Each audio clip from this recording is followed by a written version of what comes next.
So living shorelines for wave energy dissipation and for sediment management. Hi, Mike here with easternecosystems.com and uniteddesigners.org to talk about one of my favorite nature-based solutions, the green infrastructure known as living shorelines. So here behind me you can see this living shoreline. Let me get a better angle on it, where you see the breakwaters out there a little bit, and then this vegetative material here behind me, spatins. There's two different species in here, but I wanted to talk more about what that vegetation does. So the breakwaters, obviously, and as the name implies, break up that water in that wave action.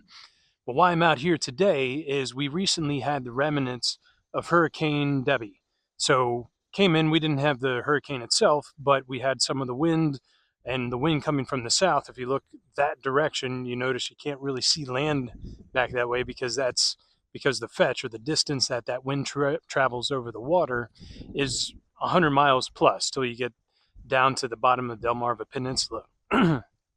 So when that wind comes up from the south, we get a lot of waves. And over time, if that wind sustains over time, when we get a high tide, that high tide can actually top over that breakwater. So with this living shoreline, the goal here was to prevent erosion. From the time they started this project in the study phase to the time they actually constructed it, they had lost in some areas 16 feet of shoreline. So obviously a big need. Storms are getting worse, sea level coming up. So these salt marsh, these tidal coastal areas here, we're in the tidal of the Chesapeake Bay, severely impacted by erosion, especially when you get heavy winds and these storm events.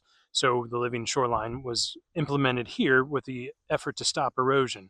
So one of the things that this shoreline does, even when that water came over top, and that's what I'm here to show you, is that this plant material that you see behind me also dissipates that wave energy.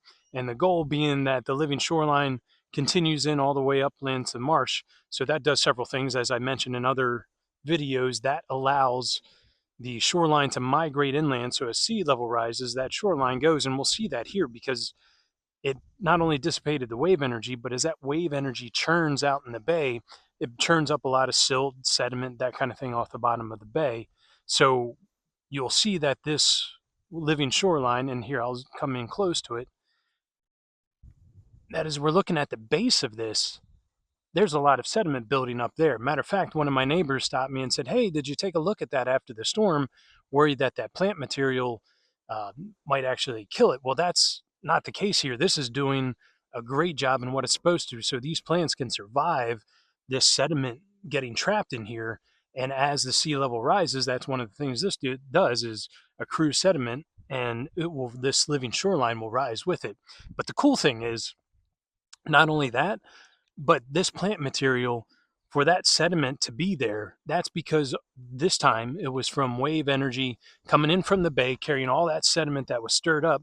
But this plant material, because it had gotten over, was breaking over top of that breakwater out there, this plant material actually slowed down and dissipated enough of that wave energy that it dropped out all of that sediment. That was just one storm that had dropped out a bunch of the sediment.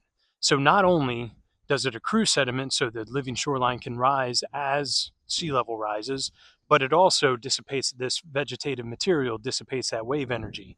And what we can see here behind me might be a little difficult to see, but if you look on this side, as the system self-organizes, there needs to be some replanting here in this area, because you can see what happened here is we have the vegetative material that's doing very well at responding, and it's doing its job. It's stopping that wave energy from hitting in here, and it's decreasing that wave energy by so much it drops out all that sediment, but it also stabilizes that shoreline. So as you can see here, it might be difficult to see. Let me get down a little bit. So you can see the ground level is up there, but as we go to where there is no vegetative material, you can see that the ground drops off. And then as we go back to where there's more vegetative material, the ground level goes up again. And you can actually see back here behind me, there's evidence of erosion. So even though there's not slope, there's that much water coming in here during that storm event that it erodes this area while it builds up this area.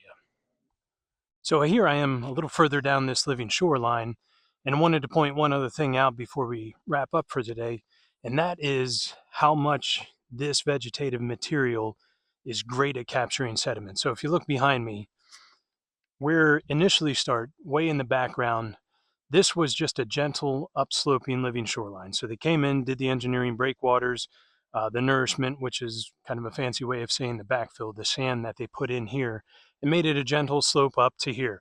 Now what we'll see here in a moment is that, and in this case it's actually the wind has moved that sand further inland, and it's almost in some ways kind of creating a dune system, which is pretty cool. So it's been really neat. I live close by here, and it's been really neat over the last, I don't even think this has been finished for 2 years yet, that watching this, as ecosystems do as they're restored, watching this system self-organize.